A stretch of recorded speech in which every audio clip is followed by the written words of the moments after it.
Jansen Harris here with the Flying High podcast. I'm with Uncle Steve and Armani Newsom. Great breakdown, great conversation. We're sponsored by Your Future Media in the Level 1 Game Room. Let's talk about the quarterback, Matt Ryan. I love talking about quarterbacks. Yes, the offensive line, they're going to need to be better. The defensive line, the secondary, the linebackers, they need to be better. The whole team really needs to be better. But what are you expecting out of Matt Ryan against the Giants? What does the leader of the team need to do, Uncle Steve, for them to win? He needs to do everything he did from quarter 1 to quarter 3 in last week's game against Tampa Bay. It seems like, and I know they've been picked on, the offensive line did not do a horrific job. I did not do a terrible job, I should say, in the first 3 quarters. And with that little bit of pocket, Matt was able to pick his way to 300 yards worth of passing. Now, as a 14-year vet, Jansen, I can't have you throwing those 2 pick sixes. Yes, I know the first one, the defensive lineman just threw his arms out there, but that second one where you tried to force it to Gage in that situation, when you were still only 2 possessions down, I can't have my veteran quarterback doing this. In a nutshell, his job should be on the line. I love some Matt. I love what he's done for this franchise. I have no problem with telling anybody I have about 6, 7 Matt Ryan jerseys that I've invested in over the years. But at some time, just like with those jerseys, it's time to kind of put them away. Wow, I will say this too, Uncle Steve. Shoot, when you're in a little debate with somebody, you just pull, hey, I got the jersey right here. You can't say nothing. More than what I got. Hey, you got a better argument than me. It's more than what I got. Absolutely. And no disrespect to Matt. And I think that's one of the things, Jansen, and I've seen you speak about him, and I understand where you're coming from. Look, the Atlanta fans, trust me, when Matt is doing his thing and he's leading this team to victory, we'll be behind him. But we've failed at 18, 19, 20, and a bad start this year. I'm sorry, folks. I don't care if every other piece on the team is defective. Your leader has to find some way to win. Russell Wilson does it with a horrible offensive line. Aaron Rodgers does it with a subpar offensive line. If you want to be great, you have to push into greatness. And I think that greatness has passed our quarterback, who I still support, but it's gone. Armani, your thoughts on what Matt Ryan needs to do against the Giants if they're going to be successful on Sunday? Matt needs to have at least, I say, 3 touchdowns, over 250 yards of passing, possibly in the 300 yards of passing. When you look at the Giants, man, the defense is not really anything to brag about. I think Kyle Pitts should eat. I think Calvin Ridley should eat, but it's totally up to Matt Ryan if he can get the ball to him. And from what I've seen on Arthur Smith's play calling, I mean, the play calling has been limited because Matt Ryan cannot get the ball down the field as like he used to. And, you know, that kind of gives defensive coordinators heads up, hey, this guy can't really throw the deep ball, so we don't have to worry about that. We just have to keep things in front of us and send pressure on him, get pressure on them, and we can win the game. That can keep us in the game.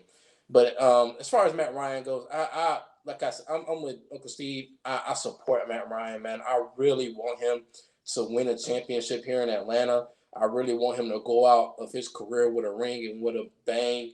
Then that'll give him the rights to walk right into the Hall of Fame. But at the same time, you have to be realistic. A lot of these fans here in Atlanta aren't being realistic with themselves, and you know they're being what I call in denial. You know, they're just in denial. Yeah, I'm just saying they're in denial about Matt Ryan and where his downturn is really going, and it's going really, really down. So, you know, if you can't win this game, it's time to start evaluating and moving on. You have to get somebody in here that can throw Calvin Ridley and Kyle Pitts the football, because Matt Ryan can't do it. And he's failed to do it the past 3 seasons. And people say, oh, well, you know, he still has the same stats. Stats don't always equate to wins. Actually, stats don't always tell the full story of a quarterback or tell the full story of anybody, especially the quarterback. So, you know, people hit you with the stats, but we have to be real with ourselves, guys. It might be time to just move on. I was 11 when we drafted Matt Ryan. I'm 25 now. it might be time. Real quick, Jansen. Amari talked on one thing very important. There are folks that believe that Matt Ryan can flip a switch and go back to 2016, go back to those exact circumstances, to that perfect storm, and do the same things he did in 2016. When he says in denial, that's not meaning that we just don't like Matt. I think Father Time, with the exception of Captain America down there in Tampa Bay, Father Time is real. And Father Time takes down every quarterback in the NFL. And I think it's chipping away at Matt. And that's the only thing. When he said in denial, that was actually very good what he was talking about. Yeah, I will. Oh, go ahead. For people, I mean, Father Time's going to catch up to all of us eventually, and it's unfortunate with these athletes. They catch up to them faster because they are banging up their bodies every in and out the season. So it's not just Matt. We just have to realize, hey, life is happening to Matt. He's just happened to be our quarterback, and it might be time to move on.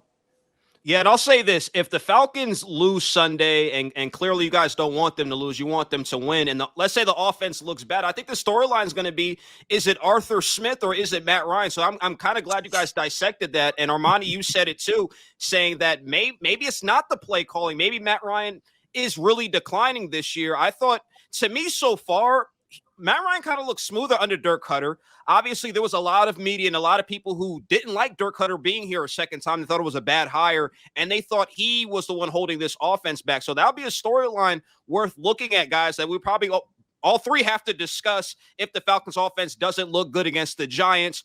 Real quickly, Uncle Steve, what's your prediction? Give me a score for the Giants-Falcons game. Both teams 0-2 and are hungry for that first victory. Daniel Jones and the guys are ready to win this game up in New York, but I truly think Atlanta will get together. That sign of life they showed against Tampa is real. I look for Atlanta to win this game 33-30. Armani, what's your score prediction? I'm gonna say 27. I'm gonna say 27-10, only because I don't think Dean Pease is gonna give up a lot of. I don't see the offense, pushing our defense to the limit. Like Unc said, Daniel Jones is a talented quarterback, but he's not that talented. In the past couple of weeks, we faced Tom Brady, and then before that, Jalen Hurts, who is up and coming. So, with that being said, I don't think we're going to allow too many points. I think we're going to score, and I think we're going to get the the defense off the field quick. And yeah, man, I'm just hoping for a victory, or hey. Like we just talked about, we know what time it is. You know what time it is, Terry. I'm sorry, you know what time it is, Arthur. And I'm going to go back to what you said. Do we think it's the Arthur Smith or is it Matt Ryan? I'm going to just say this. We have been through, I think, 3 or 4 coaches in Matt Ryan's tenure here. And we've been through a handful of offensive coordinators. Listen, the common denominator is right there on your team. I mean, I'm just saying, we've been through coaches. We've gone through this already, and it's not working. So it's got to be something else. And I'm sorry, fans of Atlanta, but it might be Matt Ryan.